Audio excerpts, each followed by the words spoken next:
Morning, y'all. So, Twin Oaks Family Farm vlog, a real Saturday here at our place. It's already about 9:30, so like half the day is gone for us is how it feels like. But really, we didn't have to be up too crazy early this morning. Jared and I, my husband, we were in at the feed mill about when they were opening up to get the rest of our meat bird feed. So in a little bit, we'll go into the barn, look at the meat birds. This is our last flock ever of Cornish drought cross meat chickens here at our small farm operation. We've built up a client base that loves the chicken that we produce from these meat chickens, and it's been a great venture. It's very rewarding and very satisfying to a farmer to see people enjoy and appreciate what we produce. So we'll miss the client interaction aspect of our poultry production business, but I'm going back to the mill while I run some errands. So I just started up the Traverse, and this is kind of the farm use vehicle. I know it's not an old truck, but it works great when I need to do errands that involve administrative aspects of running the farm, when I need to go to the feed mill, when I need to put in an order, when I need to run to the bank, when I need to meet up with clients to take an order or deposit, anything like that. So this has been a great vehicle. Every time I get in it and use it, I snap a quick picture of the mileage. So we keep mileage in here, but I've already been into the mill once with Jared and we got the rest of our feed for the meat chicken. So what that amounts to is we've got about 400 meat chickens. We estimated needing 80 50-pound bags of feed for them. So we've used about 50-pound bags now. So we just had gone in and got 40, got them home, and put about 10 in the chicken pen for them.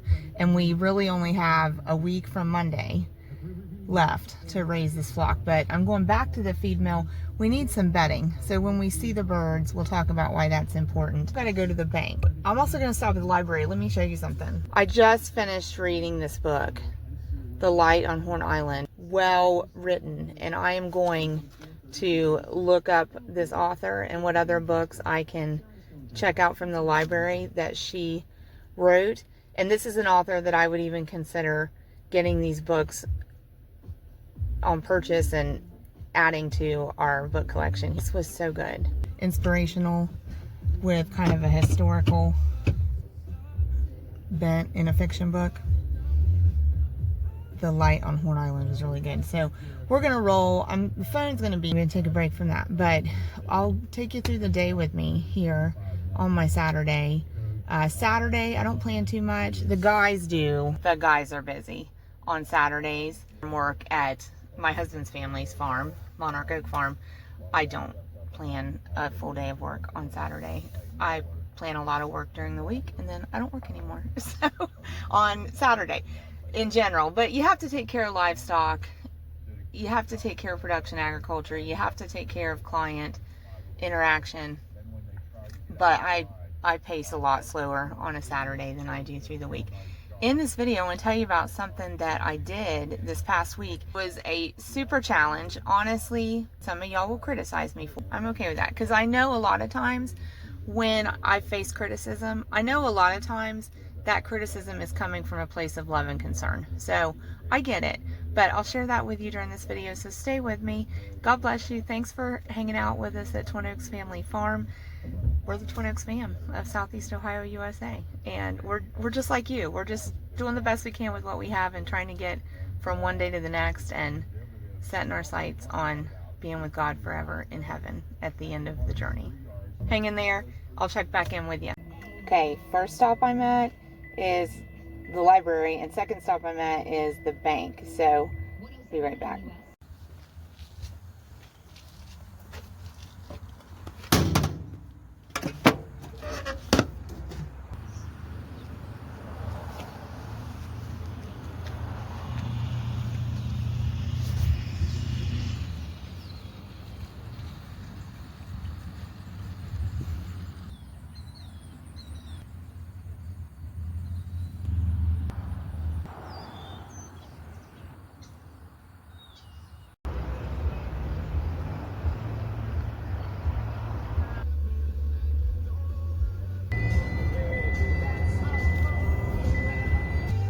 we're going to do with this one is I'm going to just put this around the waters to have extra absorbency there, and then we'll use the pine shavings in the rest of the pen.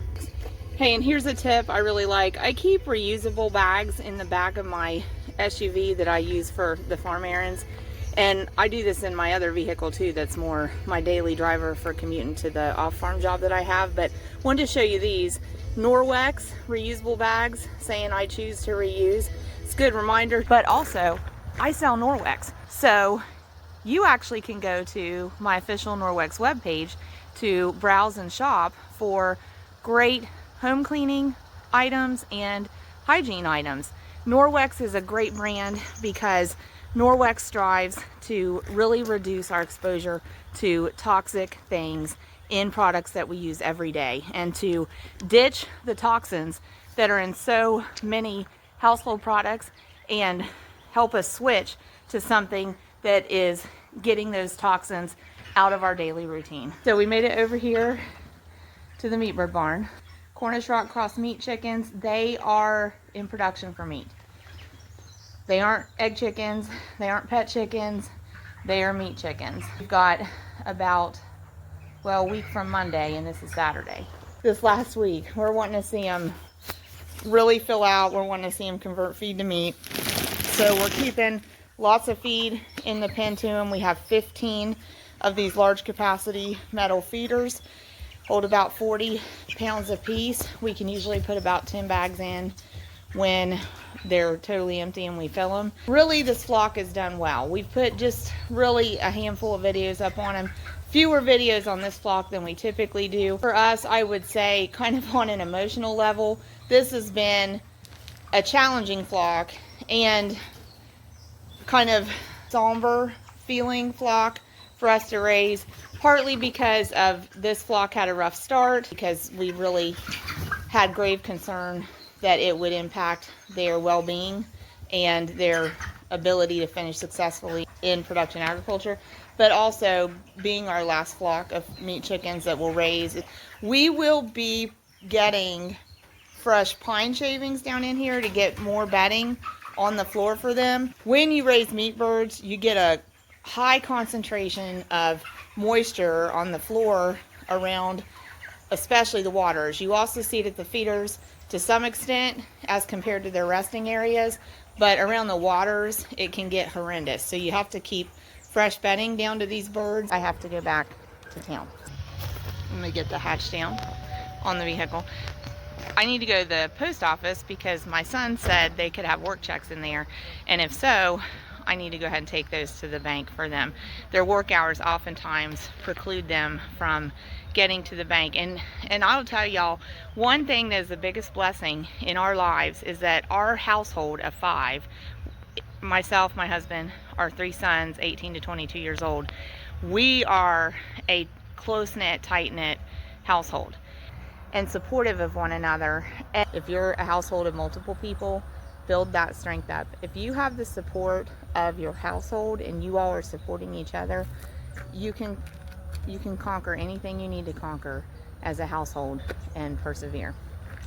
So soapbox city, but that's my 2 cents. So let's get post office keys, go to the post office, and see if we need to go back to the bank. Yep, right there where I left them. Gus and Tater want to go on this trip, but not right now, boys. Not right now. We'll ride the Camaro later. Okay, let's try this again.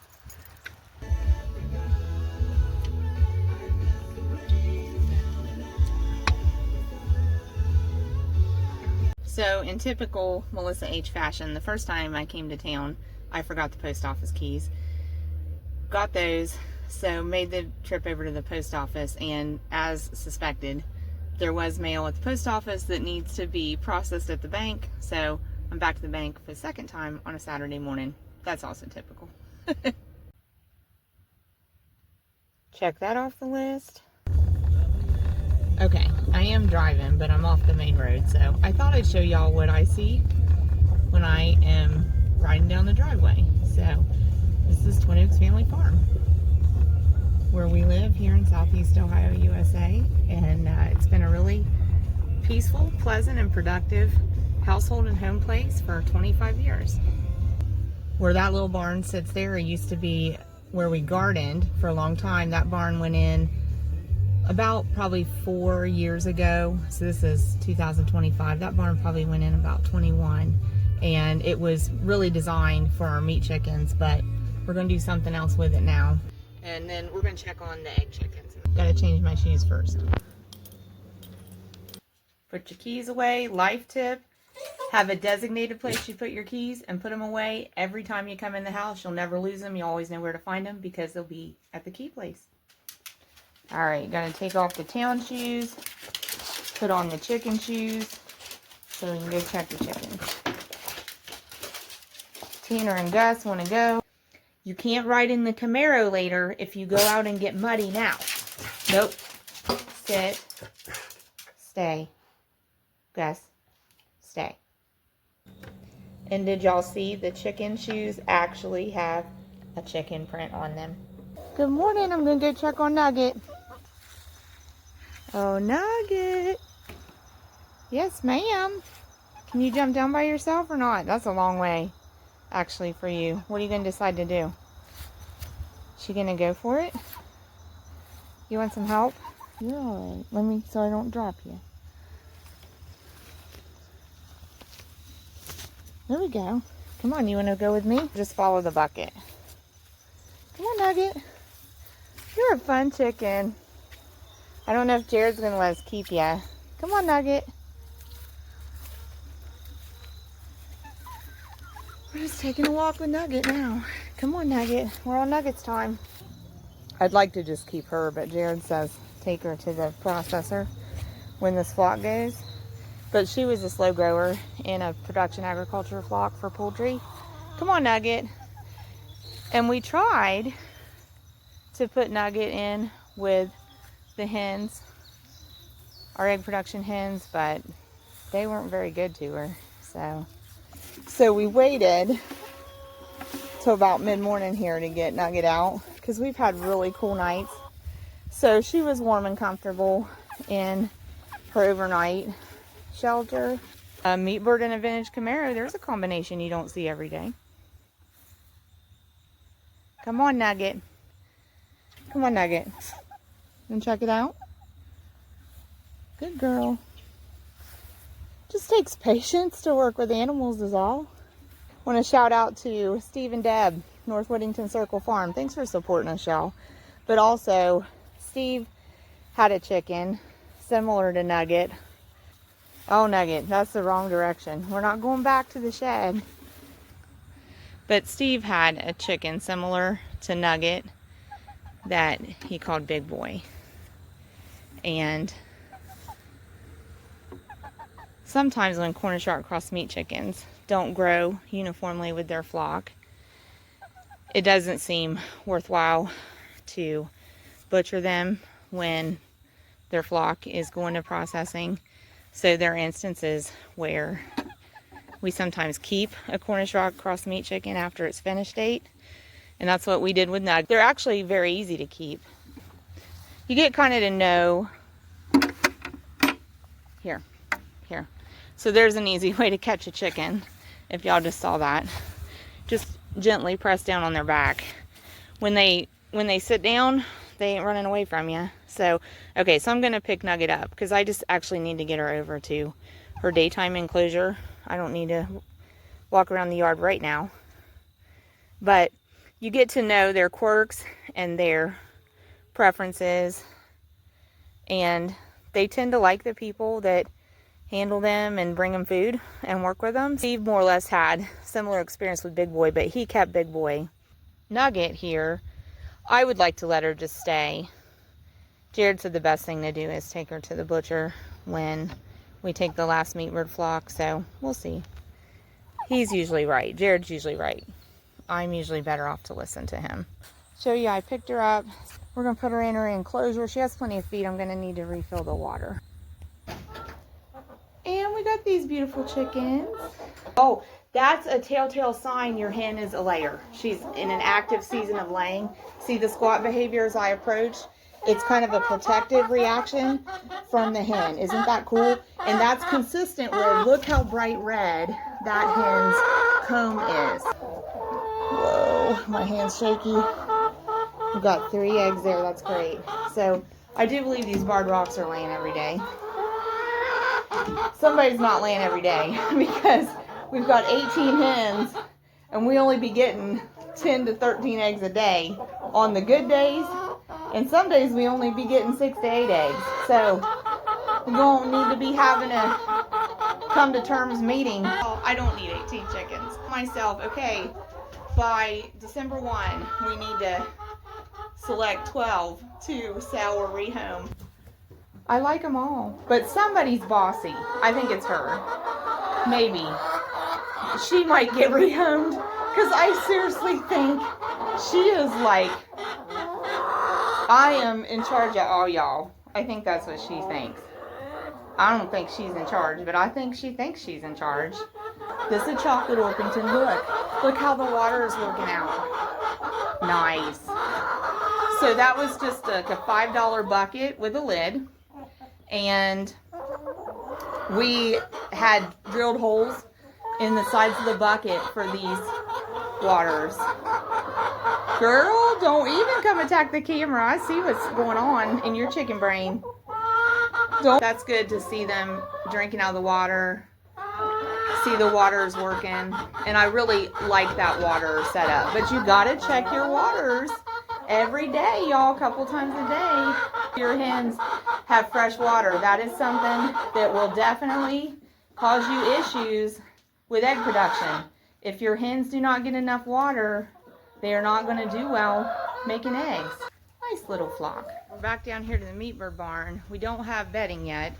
It'll get here about 12:30. It's great. The bedding has arrived, so we're going to be getting this in the meat bird barn. The pros carry it like that.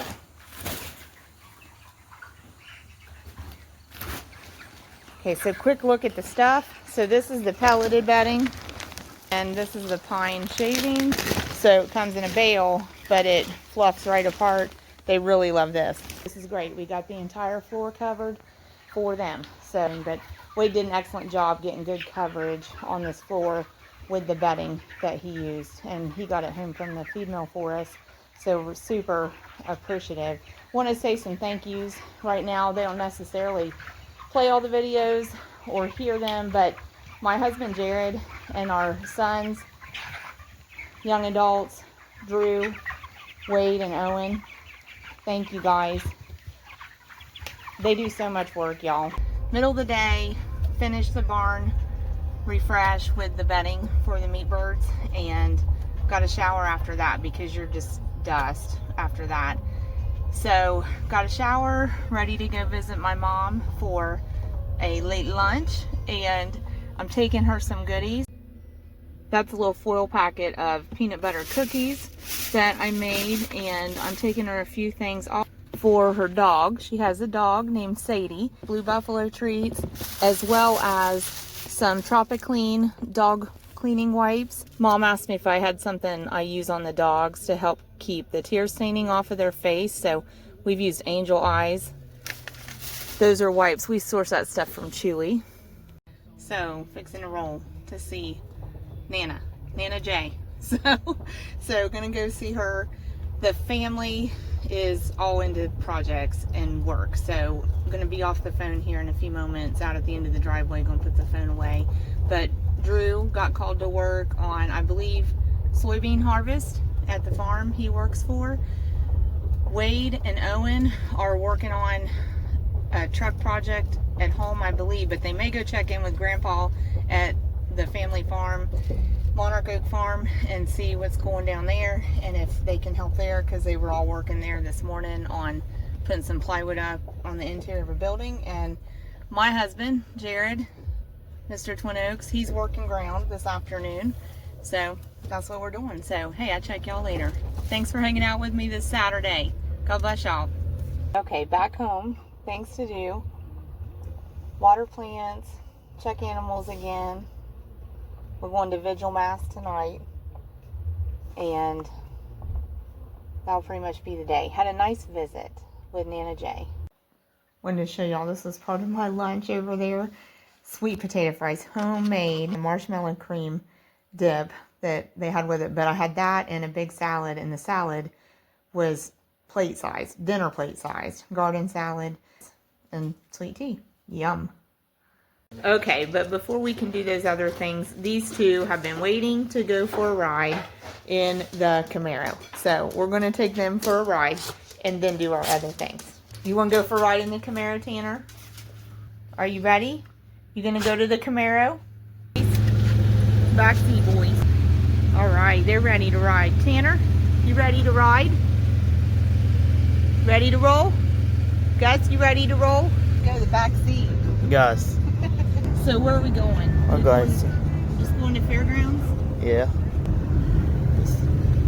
Tanner. Yeah, we're not going anywhere far, Tanner.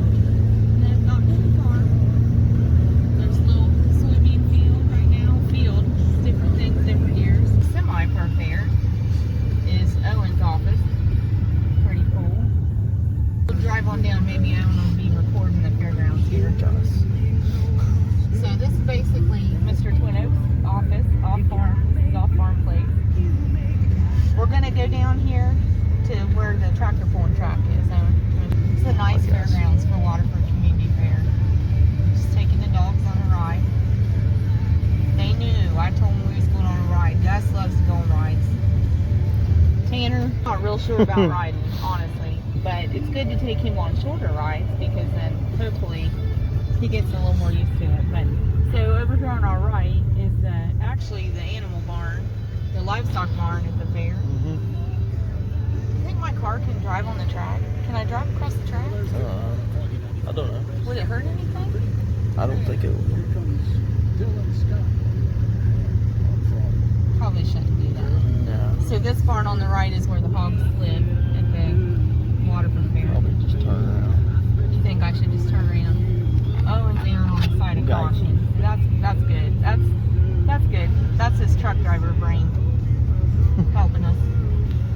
Side of caution, folks. But anyway, so as we turn around, right here on the right is the scales where they weigh the tractors at the fair and the tractor pulls co-pilot. And so then up here, Owen will get the, what do they call this? The chicken coop. The chicken coop. Yeah, the chicken coop and then the hen house. Oh, the hen house. Yeah. So the chicken coop is the announcer stand and the hen house is the registration booth. And that all was kind of because, honestly, the previous announcer was, his nickname was Chicken. And I think that's kind of how that got to be called the chicken coop. So you can see the tractor pulling track. So kind of angle here. So that's the tractor pulling track during the community fair and during their tractor pulls. It's a big deal. It's a big deal here. Yeah. So, alright. So we're going to go back up here. Well, the building's nice. It's a great walking track. The community uses it a whole lot. We use it. So, that's Township building on our right. This is the fair headquarters right here. It's their office. Yep. And this is our township headquarters right here. And then Owen's office. So I don't know, his parking spot may have to change, I guess, if the trucking company needs to make a different arrangement. Tanner. So there's 2026 Waterford Community Fair dates. And sometimes it'll roll a countdown. It does. I think it's How many days till the next fair? But anyway, that digital sign for the fair board is pretty cool. It's not been too long ago they got that. All right, pulling on out here. Go ahead at home. So there's our preferred fill-up, Sunoco.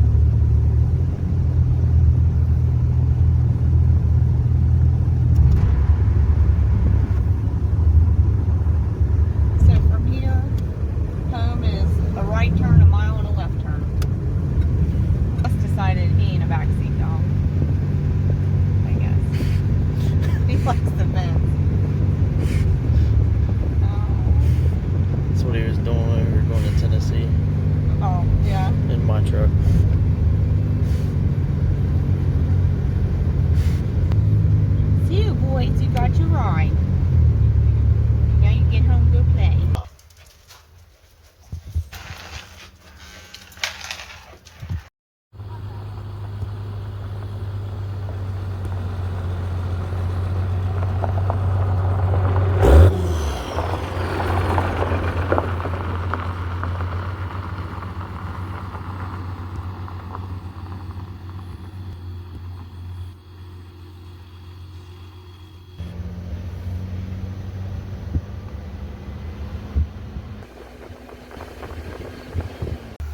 Okay, y'all, so this segment is a postscript to the Saturday vlog, the day after that Saturday vlog, but that I wanted to tell y'all about that I mentioned at the beginning that I did last week that was super hard. It was a huge challenge for me, and I'm not advocating that other people do this by sharing it with you, but a 100-hour fast.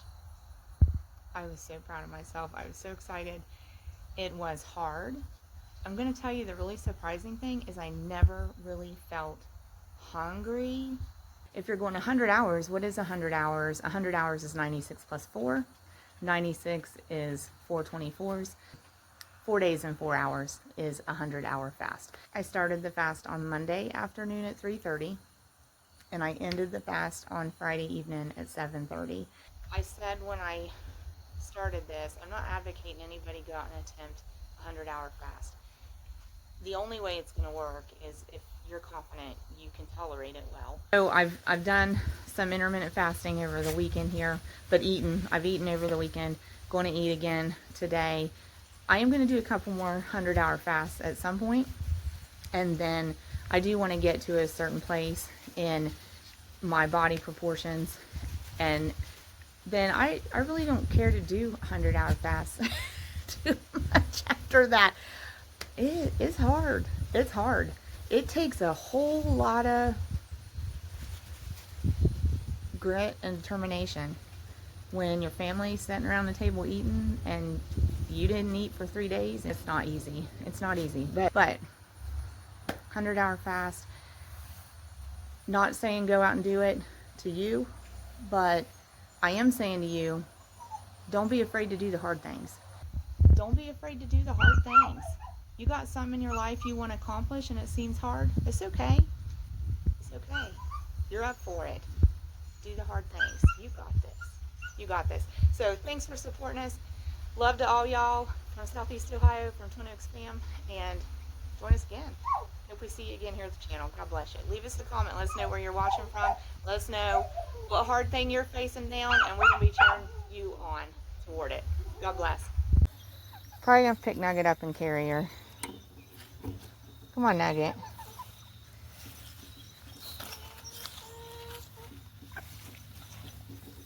Okay, well, I can direct you there. Come on.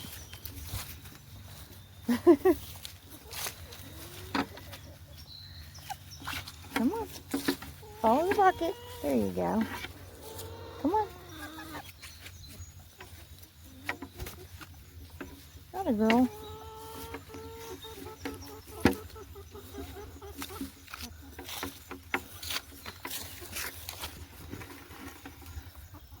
So, right here is where they are. They're like, what is going on?